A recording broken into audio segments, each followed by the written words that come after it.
नमस्कार, this is Mohit Rajput and you are watching RKD education.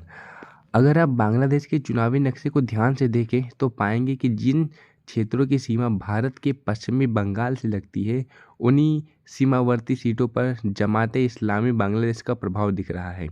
और यही बात भारत की रणनीतिक चिंता का कारण बन रही है, क्योंकि सीमा से लगे इलाकों में जो भी राजनीतिक शक्तियां मजबूत होती हैं, उसका असर सीधे भारत के अंदरूनी माहौल और विशेष रूप से वेस्ट बंगाल की राजनीति पर पड़ सकता है, जहां इस समय चुनावी माहौल है और इंडिया तृणमूल कांग्रेस का मजबूत आधार है। ऐसे में सवाल उठ रहा है कि क्या सीमा पर राजनीतिक और वैचारिक प्रभाव भारत के चुनावी माहौल को प्रभावित करने की कोशिश करेगा। दूसरा तरफ बांग्लादेश नेशनलिस्ट पार्टी यानी कि बीएनपी के कुछ धड़ों के पाकिस्तान के साथ पुराने संबंध और कट्टरपंथी नेटवर्क को लेकर भारत में पहले से सतर्कता रही है। इसलिए नई दिल्ली इस पूरे घटनाक्रम को केवल पड़ोसी देश की लोकतांत्रिक प्रक्रिया नहीं बल्कि पूरी सुरक्षा परिदृश्य के हिस्से के रूप में देख रही है। अब बांग्लादेश के अंदर अल्पसंख्यकों की घटती संख्या और राजनीतिक अस्थिरता भी लंबे समय से सीमा पर माइग्रेशन, सामाजिक तनाव, सुरक्षा चुनौती को बढ़ा सकती है।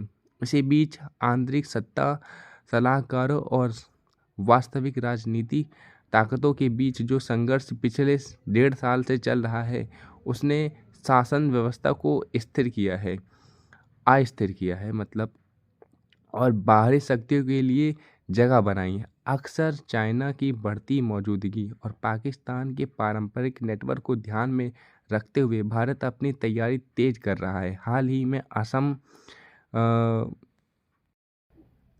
के डिब्रूगढ़ के पास हवाई आधारित इमरजेंसी लैंडिंग ट्रिप्स पर प्रधानमंत्री के विमान और राफेल जैसे फाइटर जेट्स की लैंडिंग इसी रणनीति तैयारी का संकेत है, ताकि ज़रूरत पड़ने पर एयरबेस के अलावा वैकल्पिक सैन्य ऑपरेशन भी तुरंत शुरू किए जा सकें। कुल मिलाकर बांग्लादेश में बदलता सत्ता संतुलन भारत के लिए सीधा खतरा नहीं, लेकिन एक ऐसा गतिशील परिदृश्य जरूर है जिसमें नई दिल्ली को सीमा सुरक्षा, कूटनीति संतुलन और सैन्य तैयारी तीनों स्तरों पर सतर्क रहना होगा। और असली प्रश्न यह है कि भारत को केवल प्रतिक्रिया देनी चाहिए या पूर्वी क्षेत्र में सक्रिय रणनीति पहल करके आने वाले समीकरणों को पहले से आकार देना चाहिए। That's the end of this video. मिलते हैं नेक्स्ट वीडियो में, तब तक के लिए जय हिंद, जय Bharat. My God's blessings with you.